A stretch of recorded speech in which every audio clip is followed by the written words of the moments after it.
हजारों वर्षों से विश्व मानवता के कल्याण का मार्ग इस पावन धरा ने प्रशस्त किया है। जब हम अयोध्या की बात करते हैं तो अयोध्या तो दुनिया के लिए एक मार्गदर्शक है, एक ऐसी भूमि जहां कोई युद्ध करने का दुस्साहस नहीं कर सकते हो। दुनिया के अंदर वर्तमान में चल रहा जो द्वंद्व है, उस समस्या के समाधान की भूमि है अयोध्या। राग द्वेष से मुक्त,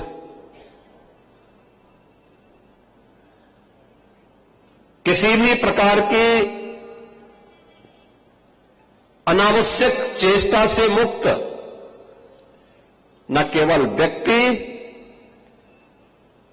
बल्कि समाज और पूरी व्यवस्था कैसे उच्च आदर्शों और मर्यादाओं के द्वारा संचालित हो सकती है, उसकी आदर्श पृष्ठभूमि किसी एक धरा ने रचा था, तो उस धरा का नाम है अयोध्या। कि प्रभु की कृपा से आज एक बार फिर से हमारा अयोध्या धाम आध्यात्मिक रूप से, सांस्कृतिक दृष्टि से एक वैश्विक नगरी के रूप में फिर से अपनी एक नई पहचान के साथ आगे बढ़ रहा है। पूरा देश और पूरी दुनिया आज अभिभूत है अयोध्या के अंदर। याद करिए, जब इस वर्ष के प्रारंभ में जनवरी में प्रधानमंत्री श्री नरेंद्र मोदी जी के करकमलों से 500 वर्षों के एक लंबे अंतराल के बाद प्रभु का फिर से राम मंदिर में विराजमान हुआ है, वे फिर से वहां पर प्राण प्रतिष्ठित हुए हैं। आयोजन अयोध्या में था, लेकिन उत्सव पूरे देश के अंदर थे, पूरी दुनिया के अंदर थे। हर सनातन धर्मावलंबी 22 जनवरी 2024 को, हर सनातन धर्मावलंबी गौरव की अनुभूति कर रहा था, प्रफुल्लित था, आनंद की अनुभूति कर रहा था, भाव विभोर था।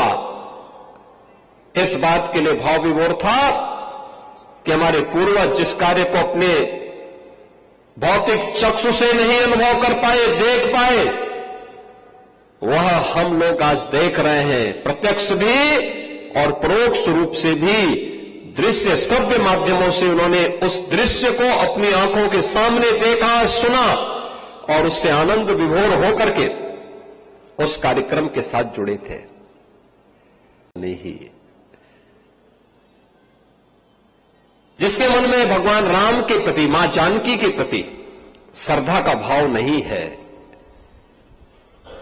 उनके प्रति समर्पण का भाव नहीं है, वह कितना भी प्रिय क्यों न हो, उसको एक कट्टर दुश्मन की तरह त्याग देना चाहिए, छोड़ देना चाहिए। और इसीलिए तो 1990 के दशक में राम भक्तों ने नारा लगाया था। तब वेदांती जी भी बहुत जवान थे, अब तो बुजुर्ग हो चुके हैं, लगभग 100 साल के हो चुके हैं।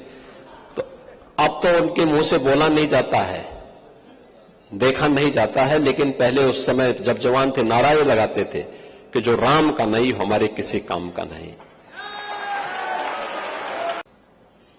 डॉक्टर लोहिया राजनीति में आदर्शों के प्रतीक माने जाते हैं। उन्होंने आज के समाजवादियों को भी कहा था, उन्होंने कहा था कि राजनीति में सच्चा समाजवादी वही जो संपत्ति और संतति के मोह से मुक्त रहे।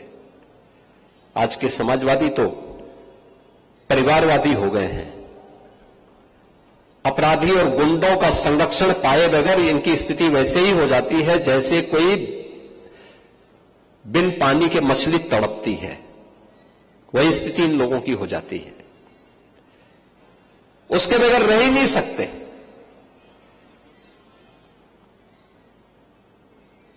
लोहिया के नाम पर राजनीति करेंगे, लेकिन लोहिया के एक भी आदर्श को अपने जीवन में अंगीकार नहीं करेंगे।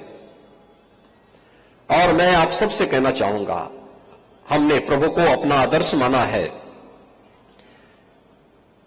कुछ भी प्रेरणा हम प्रभु के उन उच्च आदर्शों से ले सके तो हमारा जन्म और जीवन दोनों धन्य हो जाएगा।